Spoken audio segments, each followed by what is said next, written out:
No films have been made about him. You can't find his monuments in the streets of Zagreb. So, one can only sketch him from portraits or photographs. All of his photographs are complementary, and all of his portraits are made to prize him. What was he really like? Not tall at all, even small. The cold gaze of a lawyer and the burning eyes of a fanatic. Today we'll talk about Ante Pavelić. You are watching the channel Clausewitz Chronicles. The history of the Balkans is marked by the interplay and rivalry between two significant cultural centers, Belgrade and Zagreb. Belgrade, historically oriented towards Constantinople, has been influenced by Eastern Christianity and the traditions of the centralized state. In contrast, Zagreb has looked toward Rome, embodying more liberal values within this region of Europe. By the late Middle Age, both these South Slavic centers had seen their independence eclipsed. Serbia, under the Ottoman yoke, faced existential threats, battling against potential cultural and religious annihilation, while Croatia enjoyed a relatively serene existence under the Habsburg monarchy. This contrasting experience shaped their distinct national characters. Serbia, hardened by centuries of the Ottoman rule, where the deferment system and the pressure of Islamization forged a resilient and defiant Orthodox Christian identity, and Croatia, which developed under the more liberal and stable Habsburg influence. As the Ottoman Empire strengthened and Ottoman grip weakened, Serbia emerged as the sole independent South Slavic state, progressively taking up the mantle of unifying the Slavic peoples of the Balkans. At the dawn of the 20th century, Croatia was a province within the Austro-Hungarian Empire, with the intellectuals envisioning a federated future within this structure.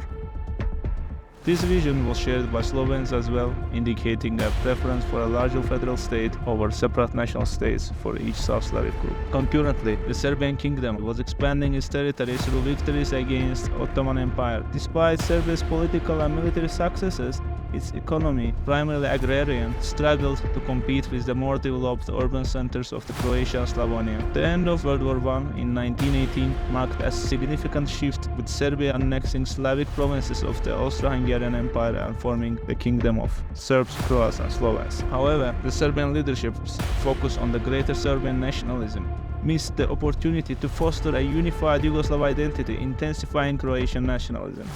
In the new state, Serbian policies marginalized smaller nations, with Macedonians and Montenegrins being forcibly identified as Serbs and Serbia's settlers moving into Albanian majority Kosovo to colonize it. Croatia, as the second largest ethnic unit in the kingdom, witnessed a radicalization in its national consciousness. The period's missed opportunities for South Slavic unity, as later attempted by the Tito, highlight as significant what-ifs in the Balkan history. The Serbian approach to governance, perceived as oppressive towards Croats, catalyzed the growth of far-right movements in Croatia. The political landscape in the early 1920s was relatively moderate, with the Croatian Peasant Party led by Stepan Radić commanding significant support. However, the assassination of Radić in 1928 by a Serbian deputy dramatically altered the political climate, intensifying separatist sentiments in the Zagreb. King Alexander's subsequent abolition of the constitution and the dissolution of national parties further exacerbated tensions, setting the stage for the Ante Pavelić's rise as a leader of Croatian nationalists. In his early years, he attended a Muslim primary school, Mektep, predominantly attended by Bosniak classmates, instilling in him an early awareness of ethnic diversity. His family's relocation to the Croatian-dominated province of Lika marked a turning point, where he began to develop a sense of Croatian superiority. Lika's industrial development and the ubiquity of the Croatian language starkly contrasted with the rural ambience of the Herzegovina, further shaping his nationalist views. During his school years, he became actively involved in Croatian nationalist circles, a testament to the growing ethnic consciousness in the region. His commitment to the nationalist cause deepened as he joined the youth wing of the Croatian Party of Rights. In 1915, he earned a doctoral degree from the University of Zagreb, subsequently dedicating his legal expertise to the party's interests. His influence among Croatian nationalists grew during the war, positioning him as a prominent figure in the movement. Following World War I and the Austro-Hungarian Empire's defeat, the Party of Rights opposed the integration of Croatian lands into the Kingdom of Serbs, Croats and Slovenes. Despite their resistance, the lack of widespread support among Croatians led the party to transition into a legal opposition role. In 1919, he secured a seat in the Zagreb Assembly, indicating his rising political stature. Pavelić, as the second in command of the party, worked to unify national parties against perceived greater Serbian chauvinism. His election to the kingdom's parliament coincided with the escalating tensions between Serbian and Croatian deputies. This tension culminated in June 1928, as already said, during the parliamentary session when Serbia's Radical Party member Puniša Račić opened fire after a heated argument. The shooting, which critically injured Croatian leader Stepan Radić and others, sent shockwaves across the nation. Radic's death on August 8th revered as a symbol of Croatian aspirations, deepened the divide and his hostility between Serbs and Croats, exacerbating the already tense Yugoslav state. Ante Pavelić capitalized on the radicalization of the Croatian youth to establish the paramilitary Croatian Home Guard, or Hrvatska domobran, initiating terrorist activities against the Belgrade government. In response to escalating tensions, King Alexander revoked the constitution, banned regional and national parties, and renamed the country to the Kingdom of Yugoslavia. A nationwide search for Pavelić ensued, forcing him to flee the country. Before leaving, Pavelić founded the Ustaše Rebel Revolutionary Party, the political wing of the Croatian Home Guard. In January 28, Pavelić escaped to Vienna, where he began forging alliances with former Austro-Hungarian officers of Croatian background. Pavelić believed that uniting with other oppressed ethnic groups like the Macedonians was key to dismantling the Yugoslavia, and he was right actually. His strategy involved forming Ustaše combat units trained by officers from the former Imperial Army, primarily consisting of immigrant Ustaše. These units had dual purposes. First, executing terrorist attacks into Yugoslavian territory and forming a nucleus for the future Croatian army. Pavelić then moved to Italy, where sympathy of the Catholic Croats against the Orthodox Serbs was prevalent.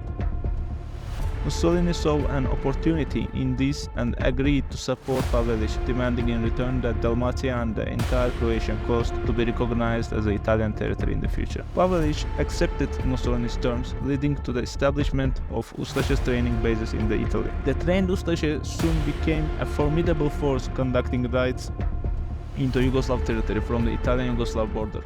The Yugoslav government, punitive responses against the Croatian peasantry, inadvertently fueled support for the Ustaše.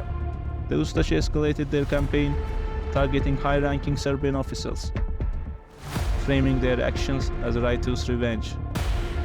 The assassination of King Alexander in Marseille, for which Pavelić was credited, heightened tensions between Yugoslavia, France and Italy. Pavelić was arrested in Torino following pressure from the Paris, sparkling outrage in Croatian cities like Zagreb and Split. While in prison, Pavelić met Slavko Kvaternik and refined the Ustaše political program. By 1935 and 36, the Ustaše evolved from an anti-Serb movement to a more defined Croatian nationalist group, with plans to annex western Serbian regions after ceding southern territories to Italy. They also began targeting Roma and Jews despite the Balkans' traditional low level of anti-Semitism. Released from prison in 1936, Pavelić caught the attention of the German Abwehr, who ultimately deemed him too fanatical for leadership. The Germans shifted their support to Maček, the head of the Serbo-Croatian party. Amid improving relations between Belgrade and Rome, Pavelić was arrested again, only to be released at the onset of World War II. In 1939, the Belgrade government established the Banovina of Hrvatska within Yugoslavia, aiming to appease the Croatian intelligentsia and reduce tensions. Ante Pavelić, in exile in Italy, opposed these arrangements, advocating for complete Croatian independence. With Mussolini's support, Pavelić intensified the Ustaše's extremist activities, including operating training camps in Italy by 1940.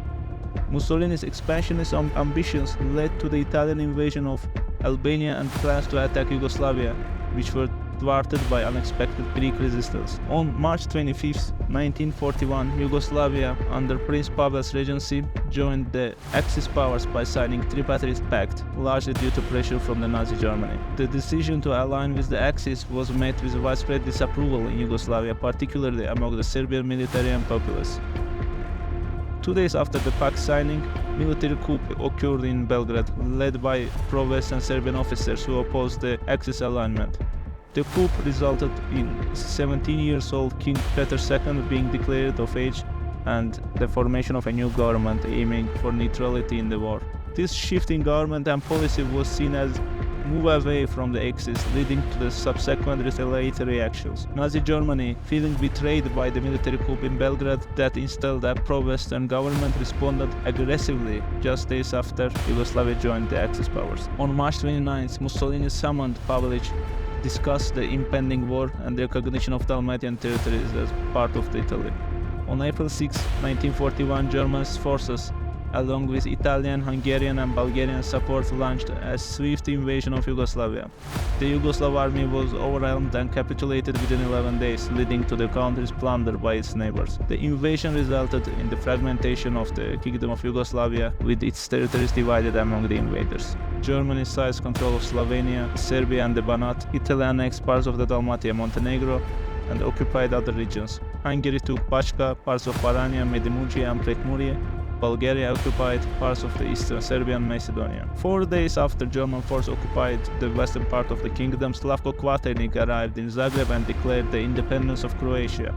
Kvaternik, often regarded as Hitler's favorite Croatian, was a prominent military officer and politician in both Croatia and Austro-Hungarian Empire. A crucial figure in the establishment of the independent state of Croatia during World War II, Kvaternik was also a close associate of Ante Pavelić and a key figure in the Ustaše movement. On April 10, 1941, he officially proclaimed the formation of a Croatian independent state on the Zagreb radio, making the onset of Ustaše rule. In his capacity as a top official in the NDH, Kvaternik played a significant role in orchestrating repressive and genocidal policies against the Serbs, Jews and Roma. On April 15th, just 5 days after proclamation of the independence of Croatia, Ante Pavelić made a triumphant entry into Zagreb, marking a significant moment in the Croatian history. His arrival was celebrated with ceremonies signaling widespread support for the new Ustaše-led regime.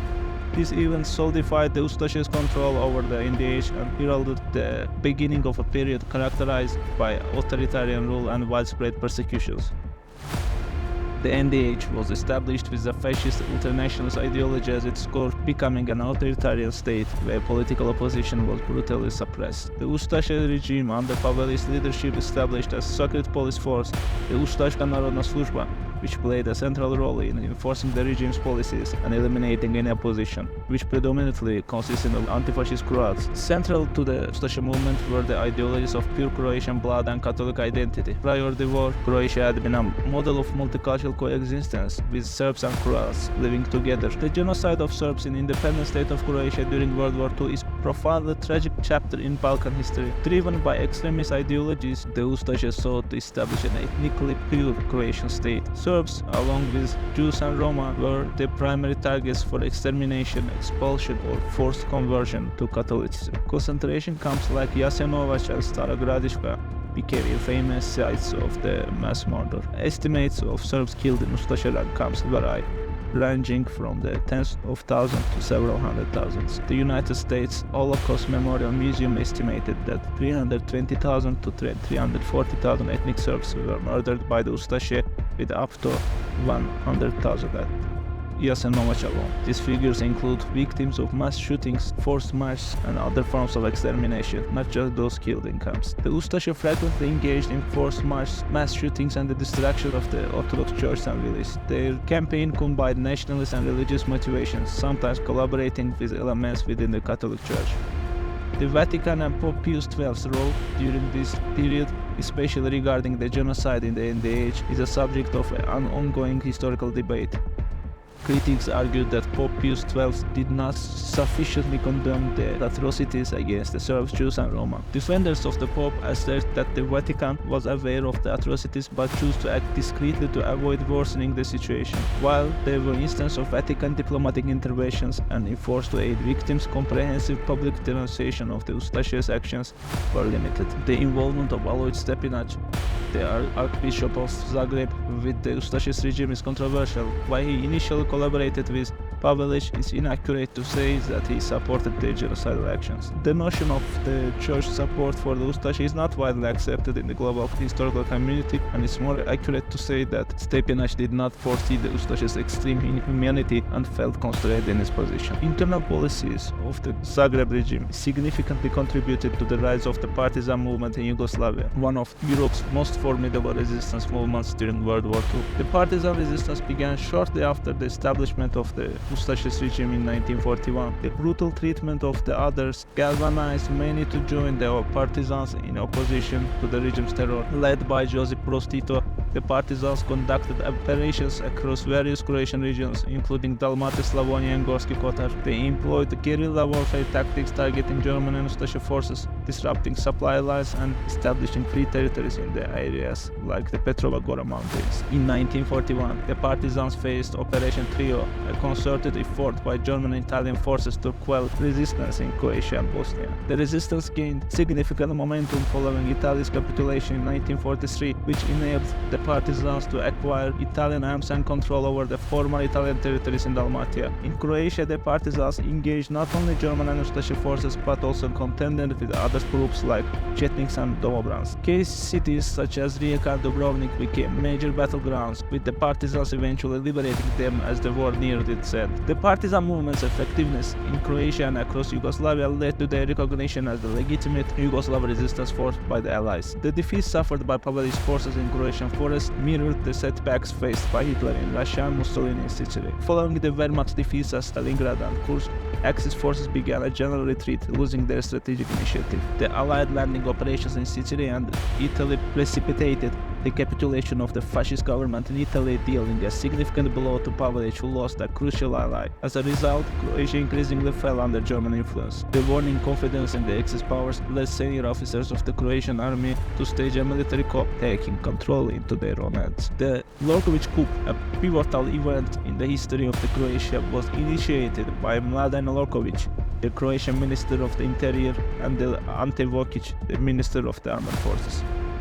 Both Lorkovic and Vokic were members of the Ustaše's regime. Their objectives was to overthrow Ante Pavelić, the poglavnik of the AD, as they sought to realign with the nations with the Allies, recognizing the impending defeat of the Axis powers. The coup planners aimed to preserve the territorial integrity and independence of the Croatia by shifting allegiance away from the Axis. However, their plot was discovered and thwarted by Pavelić and his loyalists before it could be fully implemented. Following the detection of the coup attempt, Lorkovic, Vokic, and other implicated conspirators were swiftly arrested. The aftermath of the Lorkovic coup, culminating in the execution of its figures, mirrors the repercussions faced by the plotters of the July 20, 1944 assassination attempt against Hitler. Both instances reflect the harsh consequences for the challenging authoritarian regimes during World War II. The arrests following the Lorkovic coup were unable to reverse the dire situation on the battlefields for the Ustaše regime. By early May 1945, the Yugoslav partisans had made a significant territorial gains across Yugoslavia. The German and Ustaše forces found themselves in a state of retreat on multiple fronts, signaling the collapse of Axis power in the region. As the partisans advanced, a noticeable wave of the desertions occurred among the Ustaše and Croatian home guard, indicative of the impending defeat. The defense of cities, particularly Zagreb, began to crumble under the pressure of the advancing partisans. In the first week of May, the partisans initiated their final offensive on Zagreb, capitalizing on the weakened state of Ustaše and German defenses. The rapid encirclement of Zagreb ensued with minimal resistance encountered due to the disintegration of the defending forces. On May 8, 1945, partisan forces entered Zagreb, marking a significant moment in the liberation of Croatia and the downfall of the Ustaše regime. Following Zagreb's capture, key figures of the Ustaše, including their leader Ante Pavelić, fled Croatia in a bid to escape retribution. The partisans swiftly established control over Zagreb, initiating series of reprisals and purges against the former Ustaše members, collaborators, and the perceived enemies of the new state. The end of the war was marked by instances of revenge, notably the Bleiburg tragedy and contentious and tragic events in the region's history. In the aftermath of the World War II, tens thousands of Ustaše and Croatian Home Guard members fled Yugoslavia to avoid capture by the partisans. Seeking refuge near Bleiburg, Austria, these individuals were handed over to the partisans by British forces. Many of these repatriated individuals faced summary executions, forced labor, or imprisonment for their wartime activities. The Bleiburg tragedy remains a divisive topic with annual commemorations by the Croatian nationalists at estimates of 65 to 70,000 of deaths. Turning to Ante Pavelić, after fleeing Zagreb, he sought anonymity in Austria amidst growing whispers of his war crimes. As calls for justice against war criminals intensified globally, Pavelić realized Austria was no longer a safe haven and he moved to Italy. In Italy, Pavelić lived under various alliances supported by secret Catholic networks and fellow exiled nationalists.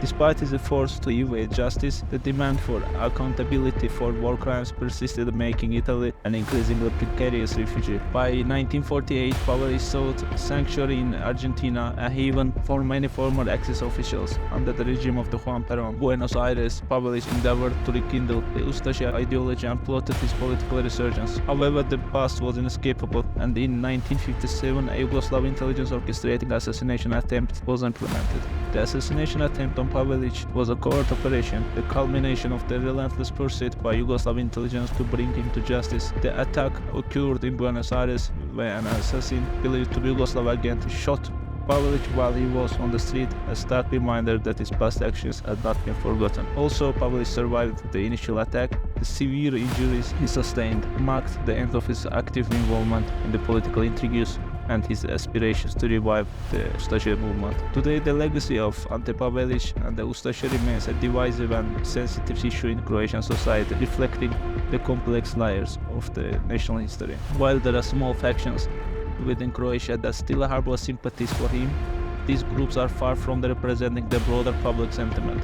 The majority of the Croatian society, along with the international community, strongly denounce the brutal actions and extremist ideologies of the Ustaše regime. Discussions about Pavelić and Ustaše often evoke strong emotions and debate, underscoring the ongoing struggle to reconcile with this dark chapter of Croatian history. The contemporary Croatian state, committed to democratic principles and human rights, stand in the stark contrast to the oppressive and violent regime of the Ustaše, reflecting the nation's healing and progress. Thanks for watching. Please press the like button and subscribe to the channel.